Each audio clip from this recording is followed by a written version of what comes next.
ఇప్పుడు dengue fever అనేది బాగా పెరుగుతోంది. ఇది డెంగ్యూ ఫీవర్ అని మనం ఎలా తెలుసుకోవచ్చు? ఫస్ట్ 2-3 డేస్‌లో చైల్డ్‌కి చాలా హై ఫీవర్ ఉంటుంది. జ్వరం.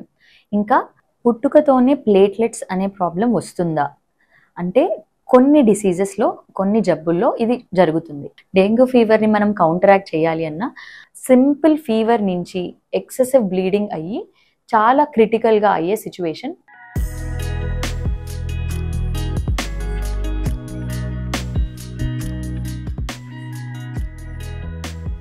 Hi hello welcome to Shravana health tips. Anokhi neuro and child care consultant paediatrician and neonatologist doctor Sushma గారితో ఉన్నాము. హలో అండి, నేను doctor Sushma, consultant paediatrician neonatologist, Anokhi neuro and child care, Pragati Nagar. చిన్నపిల్లల్లో డెంగ్యూ ఫీవర్ వస్తే ఎలాంటి లక్షణాలు కనిపిస్తాయి మేడం? ఓకే శ్రావణి గారు, ఇప్పుడు డెంగ్యూ ఫీవర్ అనేది బాగా పెరుగుతోంది. ఇది డెంగ్యూ ఫీవర్ అని మనం ఎలా తెలుసుకోవచ్చు? ఫస్ట్ 2-3 డేస్‌లో చైల్డ్‌కి చాలా హై ఫీవర్ ఉంటుంది. జ్వరం. ఇంకా బాడీ పెయిన్స్, లేవలేను, నీరసంగా ఉండడము, తలనొప్పి ఆర్ కంటి వెనుపక్క భాగంలో నొప్పి, ఇవనేవి ఆ ఫస్ట్ 2-3 రోజుల్లో బాగా కనిపిస్తాయి. తర్వాతగా బాడీ పైన చిన్న చిన్న మచ్చలు రావడం లేదా ఎర్రగా ఉండడం ఇది కనిపిస్తుంది. ఇది ఫస్ట్ ఇనీషియల్ ఫేజ్లో. తర్వాత పిల్లలకు ఈ డెంగ్యూ ఫీవర్ జ్వరం మెల్లిమెల్లిగా తగ్గుతుంది. కానీ ఇప్పుడే మనం యాక్చువల్గా జాగ్రత్త పడాలి.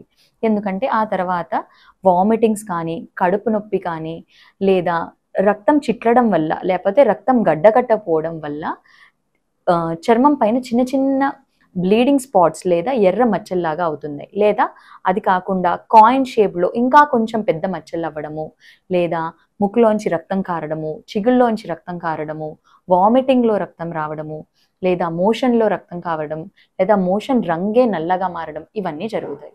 ఈ స్టేజ్ కూడా దాటిన తర్వాత బేబీ బాగా నీరసంగా అవ్వడం, ఫ్రాంక్ బ్లీడింగ్ లేదా హైపోటెన్షన్, బీపీ తగ్గిపోవడము, వేరే అవయవాల మీద కూడా ప్రభావం జరగడం జరుగుతుంది. ఇవి మెయిన్గా డెంగ్యూలో ఉండే లక్షణాలు. సింపుల్ ఫీవర్ నుంచి ఎక్సెసివ్ బ్లీడింగ్ అయ్యి చాలా క్రిటికల్గా అయ్యే సిచ్యువేషన్ ఈ డెంగ్యూలో ఉంటుంది. చిన్నపిల్లల్లో డెంగ్యూ ఫీవర్ వస్తే ఎలాంటి జాగ్రత్తలు తీసుకోవాలి మేడం? ఓకే అండి, బేబీకి డెంగ్యూ ఫీవర్ ఆర్ చైల్డ్కి డెంగ్యూ ఫీవర్ వచ్చిన తర్వాత ఎలాంటి జాగ్రత్తలు తీసుకోవాలి? డెంగ్యూ ఫీవర్ అనేది ఒక వైరల్ డిసీజ్ అనేది మామూలుగా 3 or 4 డేస్లో మెల్లిగా తగ్గిపోతుంది.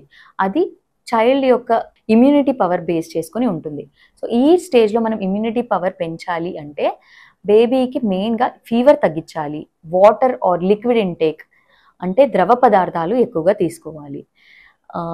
అండ్ సాఫ్ట్ డైట్, ఈజీగా జీర్ణం అయ్యే డైట్ ఇవ్వాలి. అండ్ ఈ వార్నింగ్ సైన్స్ అనేవి మనం గుర్తుపట్టాలి. ముందుగా చెప్పినట్టు ఎక్కువ స్టమక్ పెయిన్ చెప్పడం కానీ, వామిటింగ్స్ అవ్వడం కానీ, ఇలాంటివన్నీ ముందుగానే గుర్తించి ఒక డాక్టర్ని సంప్రదించాలి.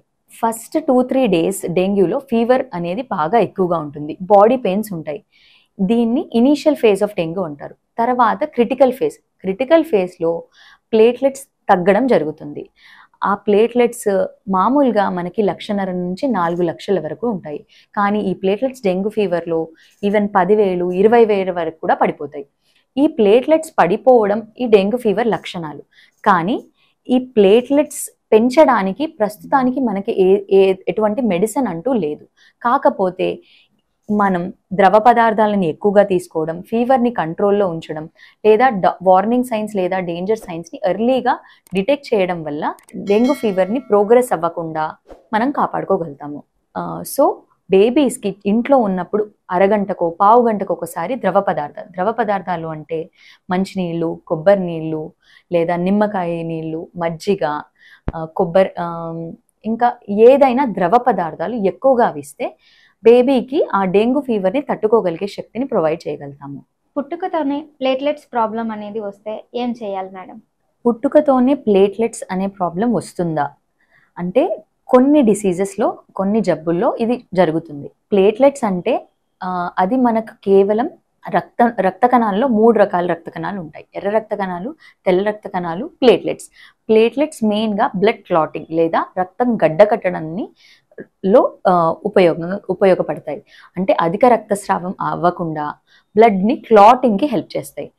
ఈ ప్లేట్లెట్స్ జన్యుపరంగా ఉన్న కొన్ని జబ్బులు అంటే ఫర్ ఎగ్జాంపుల్ బర్నార్డ్ సోలియర్ సిండ్రోమ్, గ్లాన్స్మెన్స్ థ్రాంబస్థీనియా ఇట్లాంటి వాటిల్లో ప్లేట్లెట్స్ తక్కువగా ఉండడం కానీ ఉన్న ప్లేట్లెట్స్ సరిగా ఉండకపోవడం, క్వాంటిటీ కానీ క్వాలిటీ కానీ ఎఫెక్ట్ అయ్యి ఉండడం జరుగుతుంది. సో ఇలాంటి ప్లేట్లెట్ డిజార్డర్స్ మాత్రమే పుట్టుకతోనే బేబీకి ప్లేట్లెట్స్ తక్కువ కానీ లేకపోతే అబ్నార్మల్గా కానీ ఉంటాయి. ఇప్పుడు సీజన్ చేంజ్ అయింది కాబట్టి, వర్షాలవన్నీ మొదలవుతున్నాయి కాబట్టి మస్కిటోస్ చాలా పెరుగుతున్నాయి. దానివల్ల మస్కిటోస్ నుంచి వచ్చే డిసీజెస్ మెయిన్గా డెంగ్యూ, చికెన్ గున్యా ఇలాంటి వ్యాధులన్నీ ఇప్పుడు బాగా ఎక్కువగా అవుతాయి. సో ఈ డెంగ్యూ ఫీవర్ అనేది వచ్చినప్పుడు చైల్డ్కి బాగా high grade fever, joint pains ఇలాంటివన్నీ వస్తాయి. సో రాకుండా జాగ్రత్తలు తీసుకోవాలి అంటే మెయిన్గా పగటిపూట కుట్టే మస్కిటోస్ వల్ల ఈ డెంగ్యూ ఫీవర్ అనేది వస్తుంది.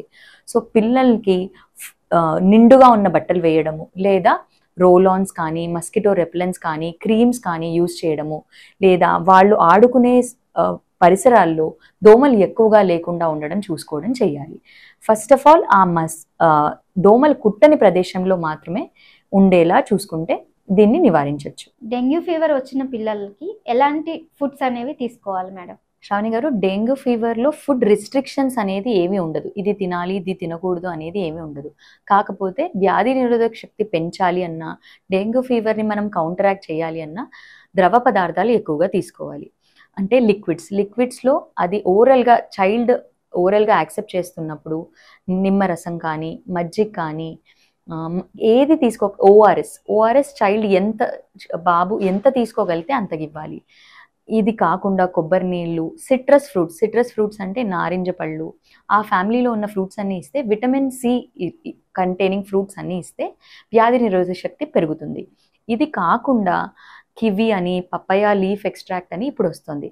These foods are not contraindicated. అలా అని చెప్పి దానివల్ల ప్లేట్లెట్స్ పెరుగుతాయి అని చెప్పేది కూడా ఎక్కడ ప్రూవ్ అవ్వలేదు.